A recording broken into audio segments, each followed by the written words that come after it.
Hello children, let's come back to our maths class. Today we are going to continue with our exercise 2.12 and we have already completed 8 sums from this exercise. Yes children? Okay. So today we are going to continue from sum number 9. Take down your classwork children. Take down your classwork. Write down today's date. You can just continue. We are just going to continue with the same exercise. So write down sum number 9. Write down the question.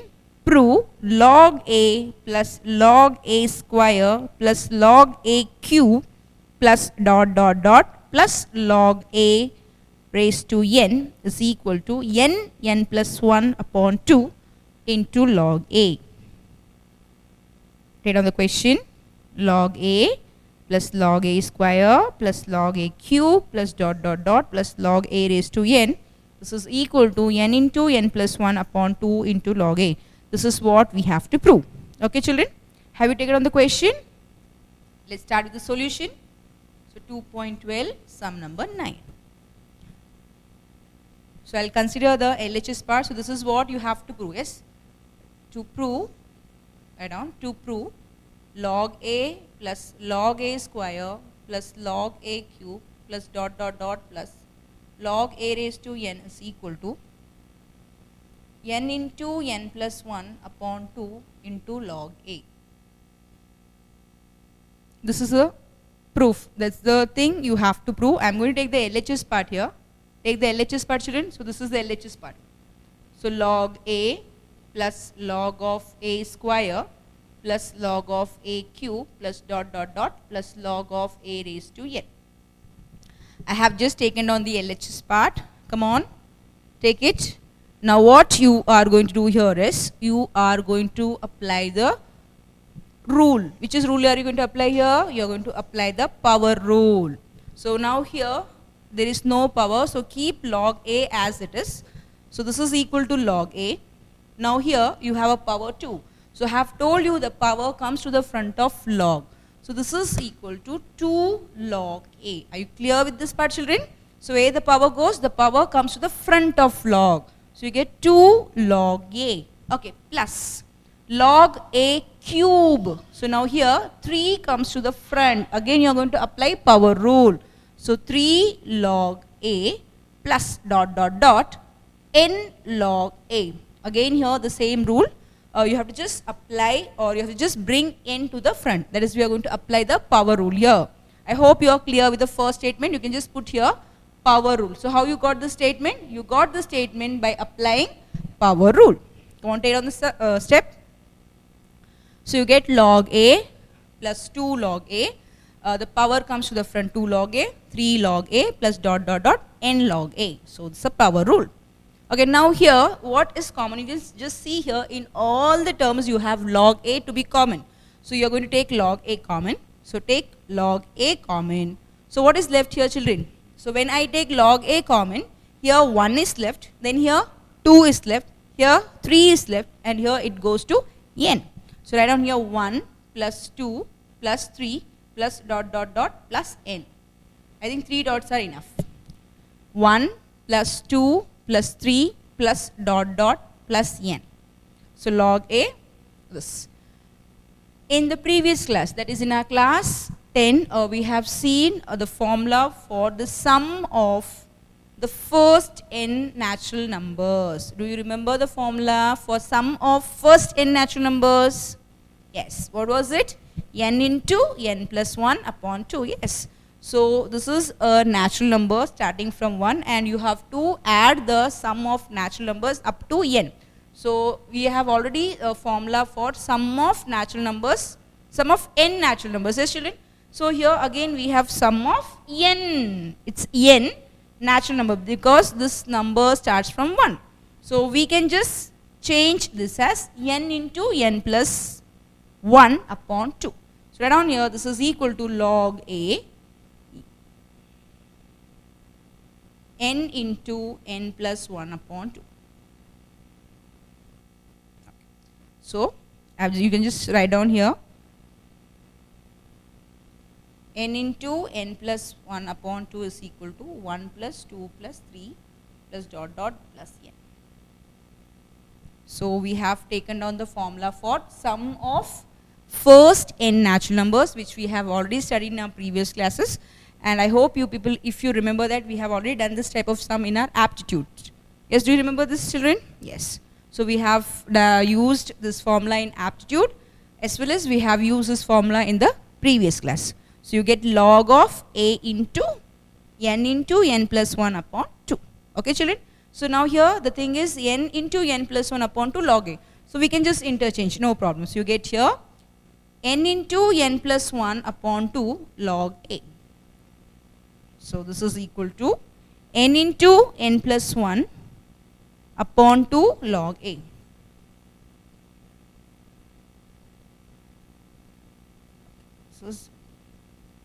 So this you can say this is equal to RHS.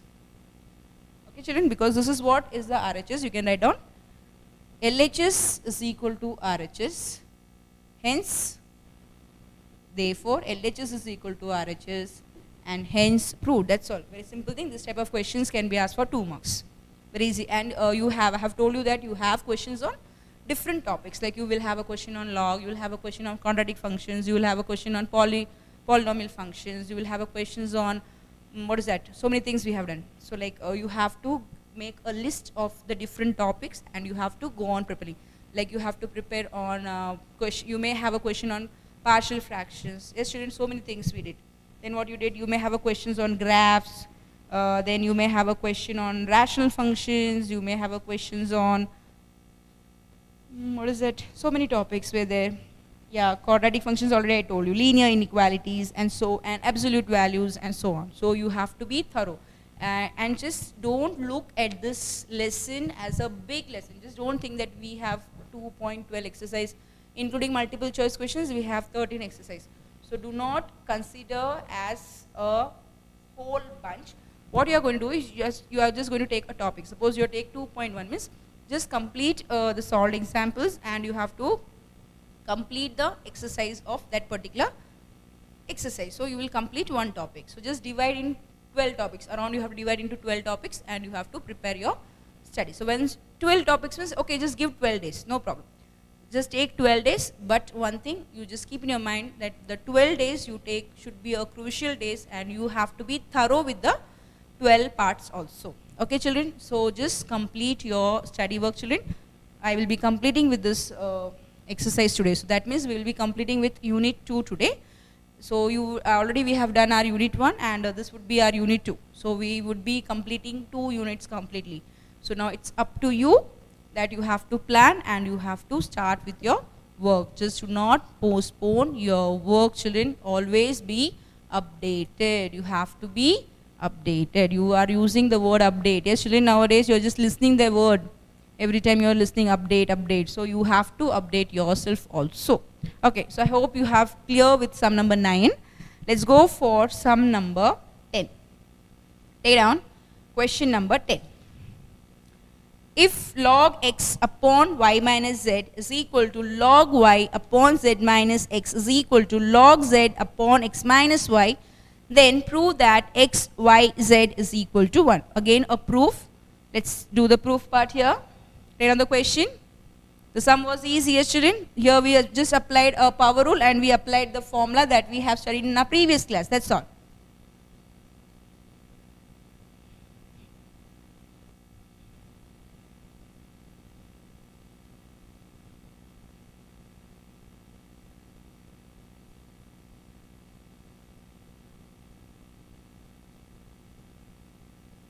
Write down. Sum number 10. If log of x upon y minus z is equal to log of y upon z minus x, and this is equal to log of z upon x minus y. Okay, so this is what is given to you and you have to prove. So write down. So then prove that x, y, z is equal to 1. Write down the question, children. If log x upon y minus z is equal to log y upon z minus x is equal to log z upon x minus y, you have to show that x, y, z is equal to 1. Come on, let's go with the answer part. I'm going to take the given part again. So I'll write down here, given log x upon y minus z is equal to log y upon z minus x is equal to log z upon x minus y. This is given to you and you have to prove x, y, z is equal to 1. Okay. So I have just taken down the given part. Wherever it's possible, try to take the given part and try to write the to prove part. Okay children, you know we have been using the steps from the previous classes. So you know how to present your answers in the format. Like wherever you apply the formulas, you have to mention, okay, given, to find, this is a formula, this is a solution. Okay. So try to have a habit of writing down in a proper format. Okay. So to prove x, y, z is equal to 1. Now let's go for the solution part. Now what you are going to do here is, you are going to take down the given part. So I'll say, okay, I'll say consider log x upon y minus z is equal to log y upon z minus x is equal to log z upon x minus y is equal to k. So what are you going to consider here? You are going to consider log x upon y minus z is equal to log y upon z minus x is equal to log z upon x minus y, because those three answers are going to be same. So I'm just going to mention, or I'm just going to assume that this value is equal to k. Okay children. So now what I'm going to do, I'm just going to take these two equations. That I'm going to take this ratio and I'm going to take the value. I'm going to try to equate it. So what I get here, log of, just observe here carefully. Therefore log x upon y minus z is equal to k. Because all the values are equal and we have just assumed that all the values are equal to k. So log x upon y minus z is equal to k. So what you get here, let's try to cross multiply. You get here log of x is equal to k into y minus z. Just see here children, I am just taking the y minus z to the RHS side and you have to use a bracket because here we have two terms. So log x is equal to k into y minus z. Let's open the bracket. So what you get here, therefore log of x is equal to ky minus kz. Take this as number 1. So what is the answer you are getting over here? You get the answer as log x is equal to k into y minus kz. Okay children, now similarly you are going to find out the value for log y and you are going to find out the value for log z. To find log y, you have to just take log y upon z minus x is equal to k. You want to find out the answer for log y, and then for finding log z you have to consider these two cases. Okay children, come on, I just give you some time. Complete the work.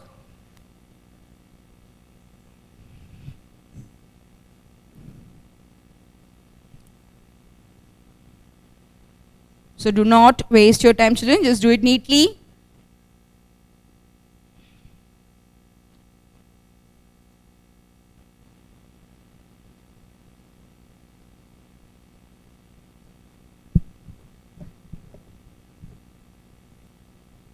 Have you completed children?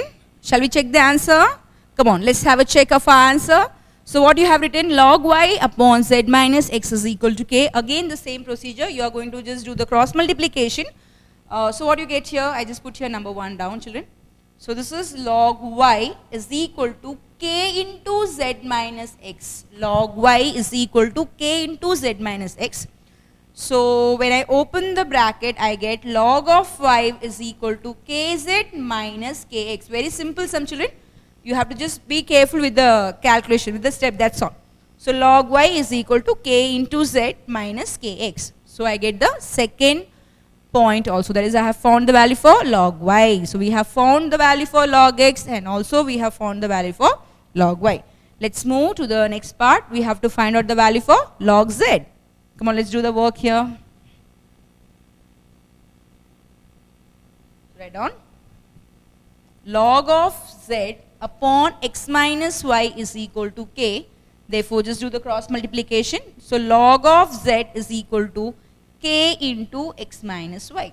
Let's open the bracket. So you get log z is equal to kx minus ky. What do you get? Log z is equal to kx minus ky. Are you clear, children? So we have found all the three values. Now let's see what to do further. So now you have got here the value for x, here log y, not only log x, log y and log z. So now what you are going to do is you are going to add 1, 2 and 3. And when you add 1, 2 and 3, try to add the LHS part also and try to add the RHS part also. So write down here, adding 1, 2 and 3. We get adding 1, 2 and 3 we get. Okay, what are you going to get when you add 1, 2 and 3? You are going to get log x plus, I am just going to focus on the LHS part. So what are the LHS parts we are having over here? You have log x, you have log y and you have log z. So I am going to add all the LHS together. So I get log x plus log y plus log z. Are you clear till here, children? Okay, so we are adding the LHS part. Now you are going to add the RHS part. So let's write the RHS part. What is the RHS over here? It's ky minus kz. Okay, let's add over here. Since we are dealing with the addition, no need to worry about the sign. We have to just take on the same sign as it is. So you get here plus kz minus kx. Okay, so I have taken the second answer. I hope you people are clear. You are doing the sums along with me. Do it along with me, children. It's very simple calculation. Follow the calculations. Okay, plus, what is the answer for log z? It's kx minus ky. So I have added the LHS and also the RHS. That's all. So what do you get here? Log x plus log y plus log z is equal to ky minus kz, kz minus kx and kx minus ky. That is from 1, 2 and 3. Okay, let's check whether any cancellations are possible over here. Yeah, ky, kz, we have the same term with a different sign. Plus ky minus ky gets cancelled. Minus kz plus kz get cancelled. And again here minus kx plus kx gets cancelled. Okay, so you get all the terms to be cancelled. So what is left here, children? You have to put there 0. Just remember, when all the terms have been cancelled, so when you eliminate everything, what is the left part? 0 is left. So now let's write on the statement over here. So now let's focus on the LHS part first of all. This is log of x plus log y plus log z. You have to just refer your properties of logarithm and you have to just go for the property of product. Just you can refer the product rule there. You can just see that we have a rule, log of xy to the base a is equal to log x to the base a plus log y to the base a. This is the product rule. That is, if you have the product of two values, like if you have log of xy to the base a, it can be splitted as, or it can be written as log of x to the base a plus log of y to the base a. And if you have in the form of division, you will be writing, or you'll be using a subtraction sign. In place of addition, you have to use subtraction. Okay, children? I hope you people are clear. Okay. So now here you have log x plus log y plus log z. Here you are going to use 3 different variables. And so what are you going to do? You are just going to write down this in the form of product. Because when you just, what is the formula for product? When it's been open, or when it's been, when you are just going to solve the product, you get the answer in terms of addition. That is, log of xy to the base a will be written as log x to the base a plus log y to the base a. So you have to write down this as, so you can just mention the property over here. I'll just continue here. So log x, y, z is equal to 0.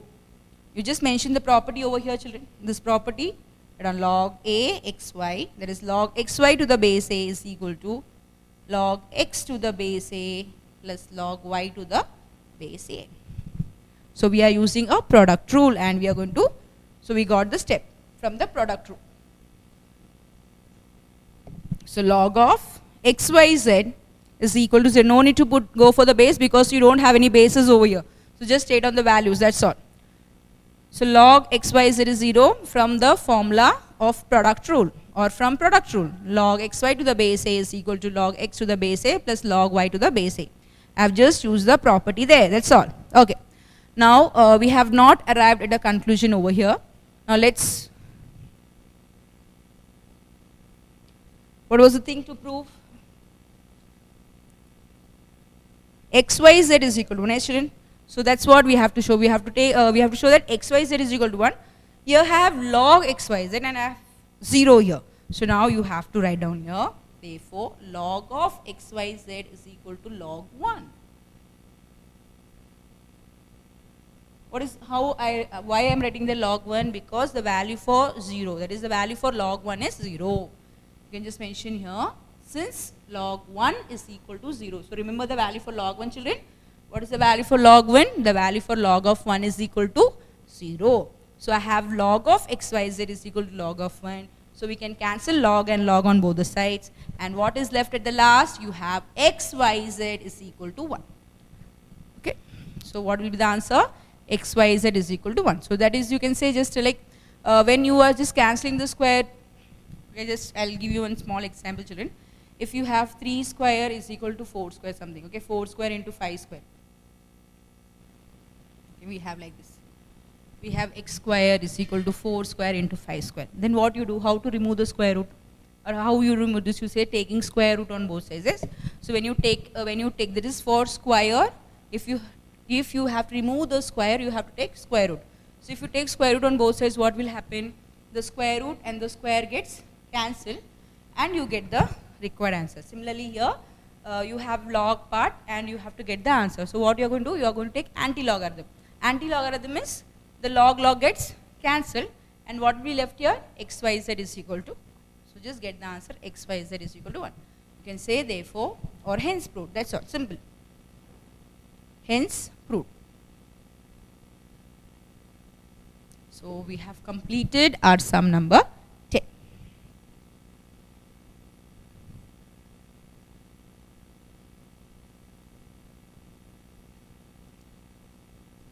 I hope you people are clear with this two proof part, children. Okay, now it's the time for homework and you are going to complete your sum number 11 and sum number 12. Again, sum number 11 and 12 you have to solve using the properties of logarithm. So just see which property suits the better and you have to use that particular property and you have to get the answer. I hope you people can apply the property and you can get the answer. Okay, children? So you have to complete sum number 11 and sum number 12 as homework. Are you getting my point? So what is the homework? From exercise 2.12, sum number 11 and sum number 12 is homework. And one more thing, children, you have one more work today. You are going to complete exercise 2.13. 2.13, I have told you how to go for the answers. You have to write the question and you are going to write down the answers directly. I don't want you to go for all the 4 options. You are not going to write down all the 4 options and you are going to write down put the correct answer. And this homework, that is exercise 2.3 will be done in your max note. You are not going to just put a tick in your max textbook. You have to write down the question in your max classwork. Write down the question and what you're going to do, you have to just put a dash, like we use a Phillips, that you have to convert this in terms of Phillips and write down the correct answer. That's all. No need to go for the options. A question and an answer, question and an answer, question and an answer. Getting my point, children? Okay, so your work is to complete sum number 11 and sum number 12 from exercise 2.12 and also you have to complete exercise 2.13. I hope you people can try out this. Okay, children? So just complete this 2 work and now we are going to move to a new unit. Okay, before I move to a new unit, I would like to just refresh whatever things we have done in our lesson 2. Okay, children? Shall we have a small recap of our lesson 2? Okay. So now what you are going to do is, you are going to take your maths textbook and you are going to take page number 55. Come on, take page 55. A small recap of what we have seen. I'm not going to explain to you their details. We are just going to see what are the things we have seen in our lesson 2. Have you taken page 55, children? Okay. So in page 55, you have exercise 2.1, which deals with a simple calculation, simple sums. Yes, student? You have to talk about the different numbers, like we talked about the natural numbers, we talked about the whole numbers, we talked about the rational, we talked about irrational, we talked about integers and so on, okay? And also we had a proof theorem there. We have done one theorem also, yes children? So that was a simple exercise, and I have told you that start working on lesson 2. I hope you people are thorough with your unit 1. I believe you people, and I hope that you are ready with your unit 1 with full pack. I'm not going to say that only exercise sum, only this. You have to be ready with the whole pack.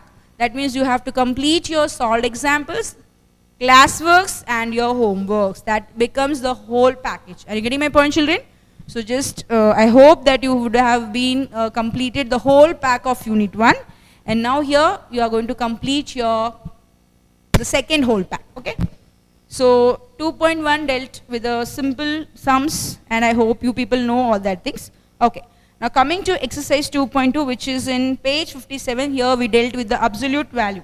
So again, that was a simple thing. We solved is, we found the value for x, that is we were using the interval notation and all this thing. You people learned how to write the value for x using interval notation, and also we have seen how to plot the value in the number line and so on. So that was in exercise 2.2, and yeah, in 2.3 we have done some word problems which were based on inequalities. Now here the meaning of inequality, you have a greater sign along with a equal to sign, you have a lesser than sign along with a equal to sign. So here we dealt with the different inequalities, and again here you found the interval notation. So how to write the value for x using interval notation, like I have told you what is the meaning of closed bracket, what is the meaning of open bracket. Yes children? So that was in some exercise 2.3. And 2.4 we dealt with the quadratic equation, where we used the concept from our 10th standard also, like yes children? So some of the concepts were used from our previous class. Okay, then 2.5 was an easy exercise. I hope you people remember the tables, how to follow the tables. There we found many things, but just we were focusing on the signs, yes? With the help of signs we found the answer. So 2.5. Then 2.6 was based on polynomial function, again a very easy exercise. Then we have done 2.7, again a very easy exercise, only 2 sums we had over there. Then exercise 2.8, again a very easy exercise where we followed the sign. Again we were focusing on the signs, and with the help of signs we found the correct interval or the correct solution set. Okay. And then we had exercise 2.9, which is partial fraction. Here we had some different types of, I told you some types were there, like where you have used only 2 unknown values. In some cases you would have been getting a power square, so you would have been using ax plus b. And then we also divided the numerator by denominator when the powers were the same or when the power was greater. Yes children? So we had different types of sums in exercise 2.9. I hope you people know how to solve partial fractions. Just have a habit of practicing. Practice will make you perfect. So just practice, that's all. You have lot of time children. Just use your time wisely. Again, I just say that you have to use your time wisely. Now time is in your hand, so you should know how to balance it. That's all. Okay. And then 2.10 we dealt with the graph. I hope it was an easy thing. Here we are not just plotting the graph like we have done in our previous classes. Here the question is like to find out very few values. We just took two values. Yes children? And once you just take two values, you have to plot a line. And here the thing is to find out the area. So we have to focus on the area, whether the area is going to be on the upper part of the line or it is going to be on the bottom part of the line. So, and you have to get a common area and you have to give the correct answer. So 2.1 dealt with the graphs. Okay. And 2.11 was the easiest exercise, which was based on exponents and radicals. Yes, here also we have seen some of the exponential functions which were same like or which was like equal to the law of indices. And at the last, we saw a logarithmic function. That is exercise 2.12, which was based on different logarithmic functions. Different, not, we just saw the logarithmic functions and how we solve the sum. We use some of the properties of logarithmic functions, and we have completed our unit 2. And with this, and you are going to complete exercise 2.13, that is multiple choice questions. You are just going to work out and you are going to find out the answer for 2.13. And with this, I hope that we have successfully completed our unit 2.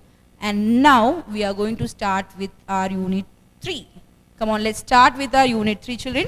So take down a new page. Yeah, so we have some notes to take down there. So write down, okay, you have to take a new page.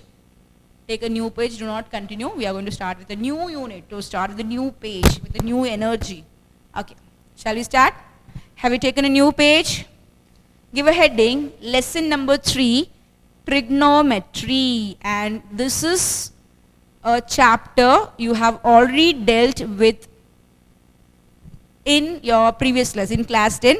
But we don't have the same and over here. We have to just use a basic idea from our class 10. And here you're going to study elongated, or you're going to have a broad study of trigonometry. Are you ready, children? So now, write down new date. You have to write down the date. You have to write down lesson number 3. You have to write down trigonometry. And give the heading as points to remember. Give the heading points to remember. For our new chapter, unit 3, trigonometry.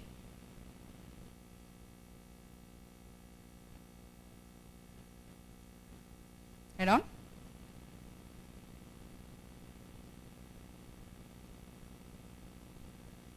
Points to remember.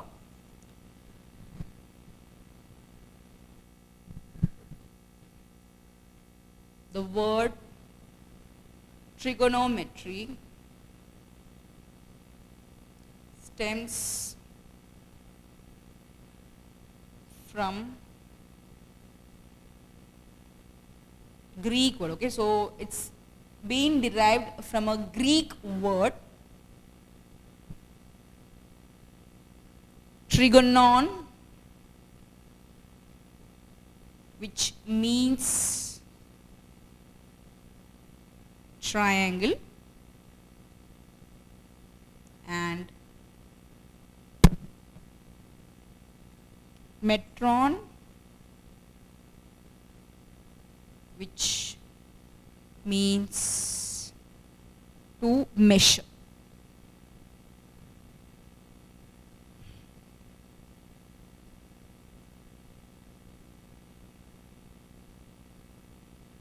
So trigonometry is a study of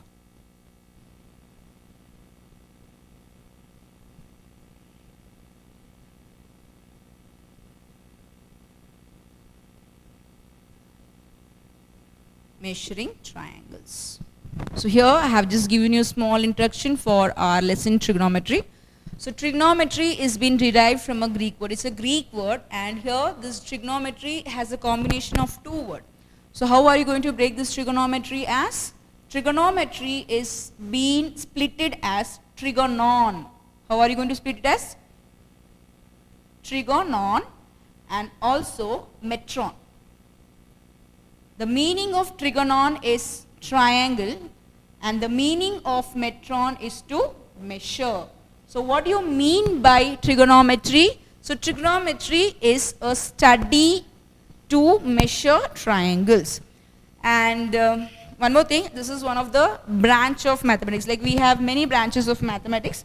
Again, trigonometry is one of the branch of mathematics. Like we have algebra, which is one of the branch of mathematics. Then we have geometry, which is one of the branch of mathematics. Again, here now you are dealing with trigonometry, which is again a branch of mathematics. Branch means we have a different study of different concept, or we can just say we have many things to deal with trigonometry. This trigonometry is just a vast subject, like you have to study in your mathematics. It just goes on. when you just go for your higher classes, you will just learn more and more things with this trigonometry. Okay, children? So here for class 11, I think that we start with the trigonometry in our 9th standard. Yes, children?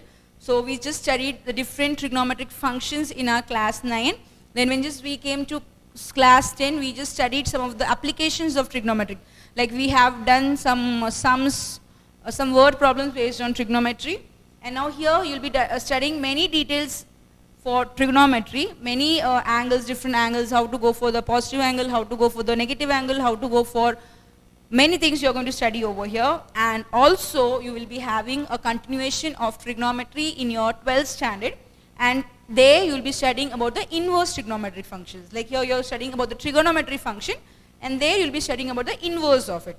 So like around 4 years you're going to study about the trigonometry. So this is one of the branch of mathematics, and I hope you people are clear with the definition of trigonometry. What do you mean by trigonometry? It's a study to measure triangles. Okay, children, no need to take down that part. That was just for your explanation. So just stay on the first point, complete the first point. The word trigonometry stems from Greek word trigonon, which means triangle, and metron, which means to measure. So trigonometry is a study of measuring triangles. Okay, let's go for point number 2. We have many points, children, but I'll be just taking some of the points which will be helpful for you to take down the exercise sums, and we have some more self-study questions. Not only self-study questions, I'll be explaining to you some of the topics, and you are going to give me the answers for it. Already today's work is done. Okay, I'll be giving you an assignment. I'll give you the questions in assignment. So I'll just take some questions from the textbook, and you are going to make an answer for it, and you're going to submit as a assignment. Okay, so this was just a point, first point. Now no need to take down the next point. I'll be just explaining to you what is a angle. So here the thing is, you are going to remember about the angle. So no need to write down. Just listen to this point. So when I talk about an angle, how is this angle formed? So first of all, we have to take a point. Okay, we have to take a fixed point, and you are going to draw a ray first, and then using your protractor, you just get another ray. I hope you people you have drawn how to, that is, you know how to construct an angle. So you just keep a protractor over here. As you know that how to place a protractor. So you have to place a protractor properly on this ray, and you are going to get the required angle. When you just get a point, and then you have to just draw a straight line passing through it, and that will be a ray. That is because you have one end point and this is one fixed point, and this will be a moving point. This line can be extended, but here you cannot extend it. So this is a point. Here what you do is, you have to use this, or you have to say this as initial side, and you have to say this as terminal side. Just remember, children. So in an angle, the two rays, we know that the angle is being formed by two rays. One ray over here, that is the initial side, and the one where we get the angle, that is called as the terminal side. Let's suppose this is 60 degree, means here I get the angle. So this part is called, or this ray is called as the terminal side. Okay, children? And one more thing you have to remember is, if you have to get a positive angle, what do you do? If you want to have a positive angle, you are going to travel to the anti-clockwise. In which direction are you going to move? You have to move in a anti-clockwise or a counter-clockwise. I hope you people remember this statement. Do you remember this words, children? Counter-clockwise or anti-clockwise. So which side you have to move? You have to move to the direction opposite to the hands of the clock. So you people know, yeah, you are all smart people, you know. And every day, whenever we get up, whenever you go here, whenever you go there, whenever you go to the kitchen, whenever you go to the bedroom, you just look at the clock, yes, children? So you know how the hands of the clock move. So the hand of the clock moves in this way. It starts from, suppose it's 12 means it goes here, then it goes here, it goes in a clockwise. So we know the rotation of clockwise. So if you have to get a positive angle, so in which direction you have to go? You have to go in a anti-clockwise. So you have to just move in a direction opposite to the clockwise. And if you have to get a negative angle, where you will move, how to move? If you want a negative angle, you have to travel clockwise. So remember here 2 points. If you have to get a positive angle, how to travel, you are just going to focus on the anti-clockwise direction. These are some of the points, children, we have to remember so that we can apply in our sums, okay? So some basic concepts that you should know. So what is the initial side? The line, the ray where we keep the protractor and where we start taking out the angle. The terminal side, the correct angle. 60 degree means I just get a point, I get angle over there. That becomes the terminal side. And if you want a positive angle, you have to go in a anti-clockwise direction. And if you want a negative angle, you have to come to the clockwise direction. Okay. Then this was the thing for angle. And one more thing I have to tell you. Okay, different system of measurement on angle, children. Just come to page 88. So before we go to the next point, let's take a small point over here. Right on the second point here. Anti-clockwise rotation, second point. And anti-clockwise rotation gives, you have a point on page 88, children. I am just not giving any own point, this is from the book only. Anti-clockwise rotation generates, okay, no problem, you can write gives a positive angle. The textbook they have mentioned generates, so you can just change it as generates. Gives also meaning the same, positive angle. An anti-clockwise rotation generates a positive angle, while a clockwise rotation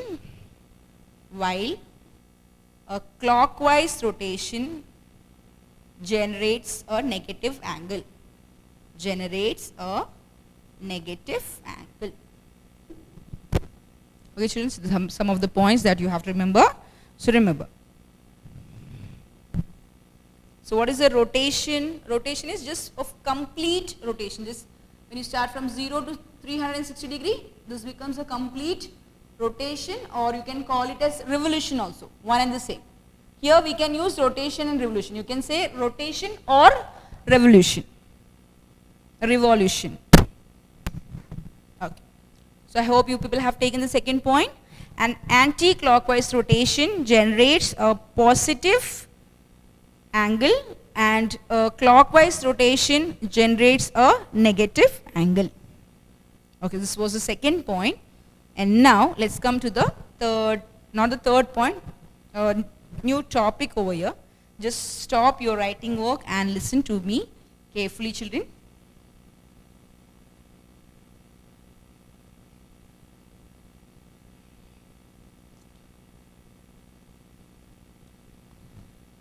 So we have some different system of measurements of angle, okay. So how many systems are there for measuring an angle? We have around 3 different systems. So totally, how many systems are there for measuring? Different system of measurements are 3. Okay, so total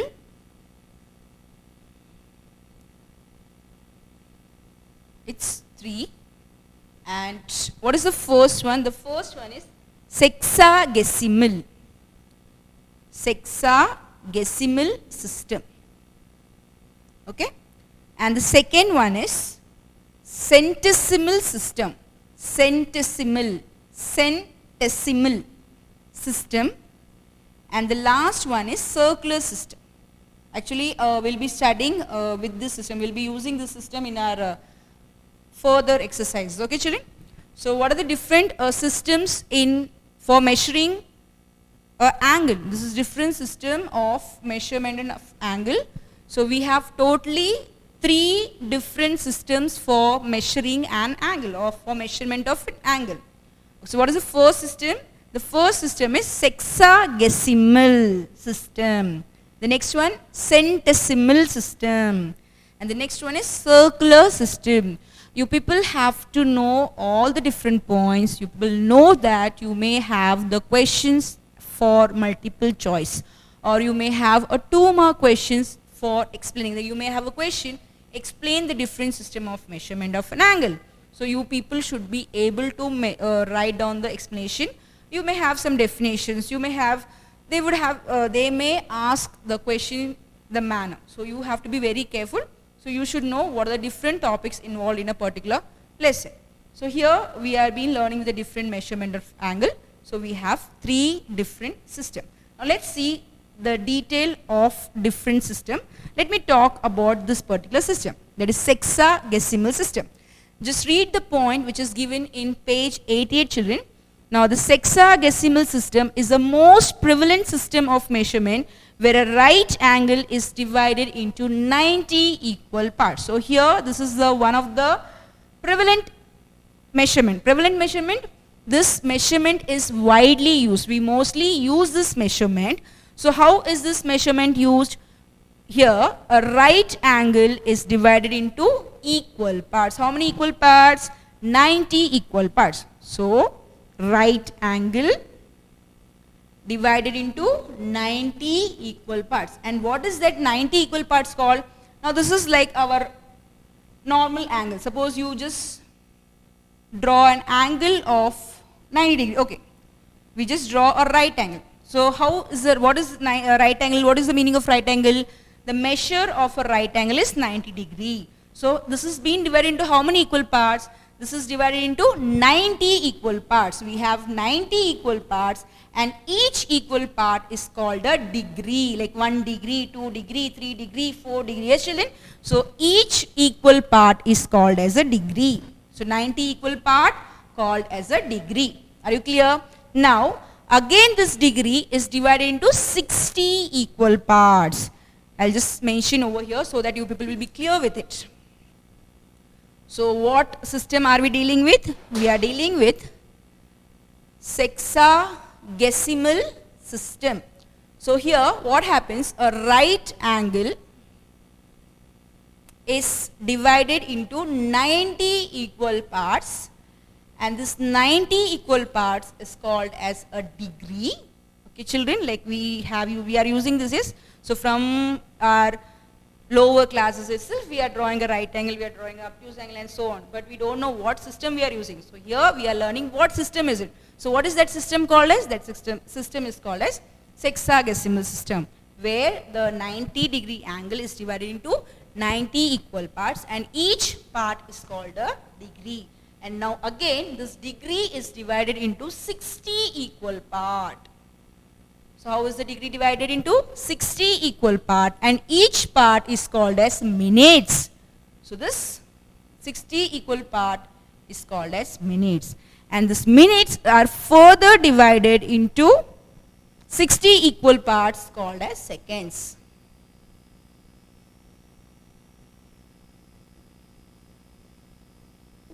Okay, children. So right angle is divided into 90 equal parts and each part is called a degree.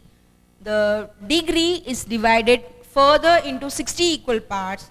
It is called as minutes. The 60 minutes is further divided into 60 equal part called as seconds. And how to denote the degree, how to denote the minute and how to denote the second. I'll be telling you, see, if you have, I'll just give you a number, 39 degree. I hope you people would have used the symbols in your other subjects. So here how to measure this? 39 degree, 4 minutes, 5 seconds. Just see the symbol carefully, children.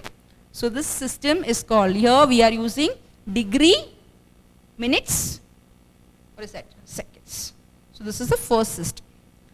The degree, like you know the symbol for degree, minute symbol 1 dash and for second 2 dash. Okay, now let's go for the second system. What is the second system? Centesimal. Centesimal. What do you mean by centesimal? Yeah, 100. Century. Just remember of the term century. Century means 100. Yes, he made a century. Who made a century? You are all sports people, you know. So centesimal means we are dealing with 100. Okay. For sexagesimal, we dealt with 60. 60, 60, 60. For right angle, 90 will be divided into 60 part, which is called as minutes. Again, it is divided into 60 equal part, which is called as seconds.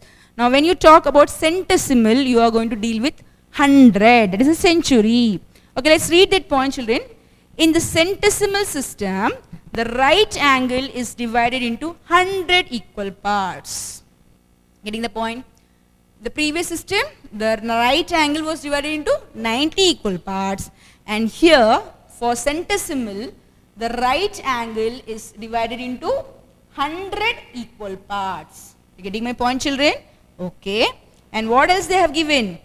These parts are called as grades. There we called as a degree. Okay, that equal parts were called as degree. This 100 equal parts are called as grades. Remember these terms, children? Okay. Next, each grade is subdivided into 100 minutes, and each minute is subdivided into 100 seconds. Again here, this will be further divided into 100 equal parts, which is called as minutes. And again the minutes will be subdivided into 100 equal parts, which is called as seconds. So here you will be using grades, minutes, seconds. For the previous one, you are going to use a degree, minute, seconds. Here, grades, minutes, seconds. Okay, children? Okay. Now, let's come and here how to denote the answer. You have to just write down grade. You have to write down 1 raised to g. The g denotes a grade. The symbol g denotes a grade. And the last one is circular system. In the circular system, the radian measure of an angle is measured or is introduced using arc lengths in a circle of a radius r. Circular system is used in all the branches of mathematics and in other applications in science. The symbol 1 raised to c is used to denote 1 radian measure. It's a radian. As I have told you that we will be using this concept in our exercise 3.2. Okay, children. So we'll be studying in detail about circular system in exercise 3.2. Actually, what is this? We can write down the degree in term of radian. I'll just give you a small idea of radian. Shall I rub this part?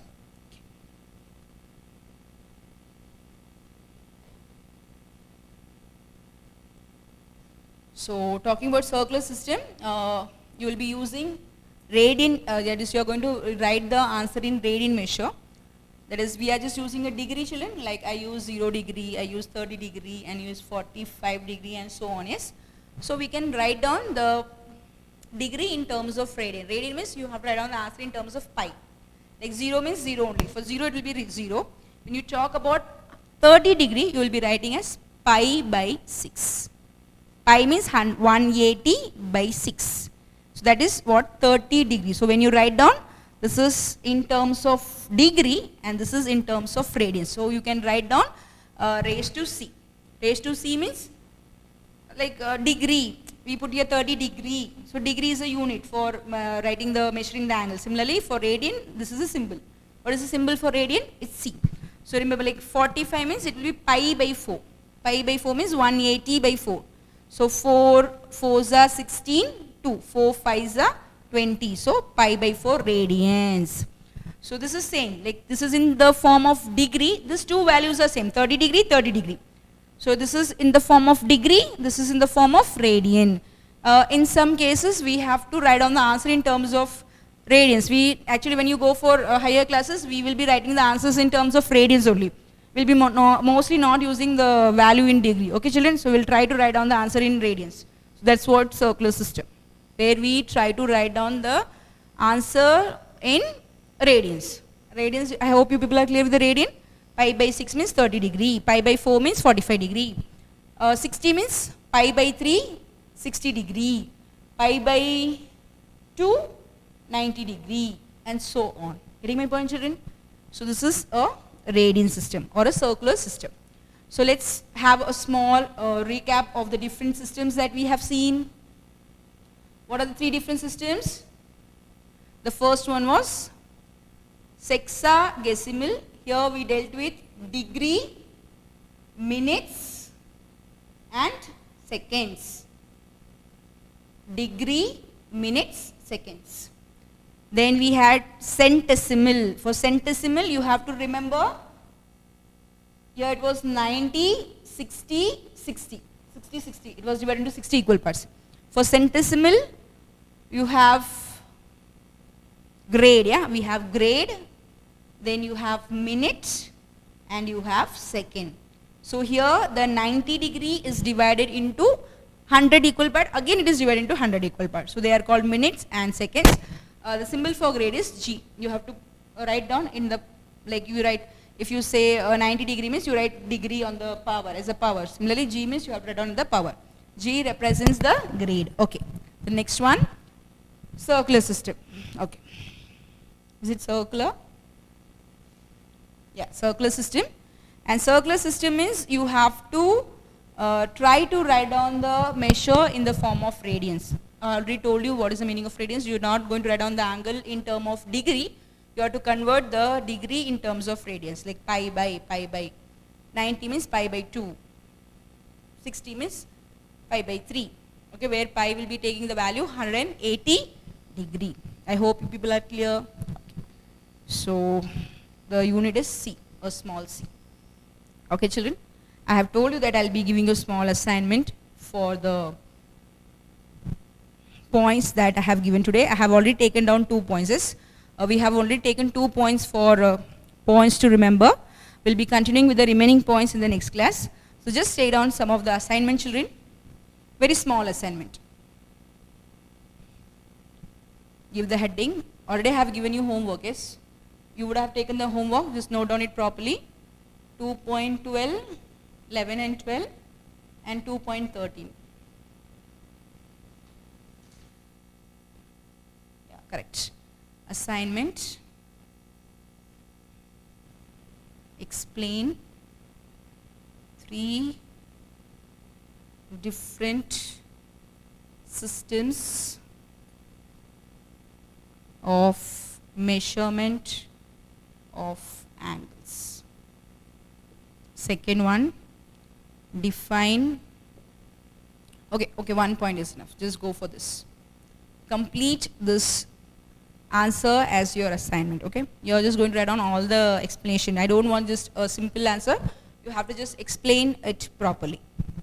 A small assignment, very small assignment. Okay, children. So we will be continuing with the remaining points in the next class. And after completing our points, we will be going to our exercise 3.1.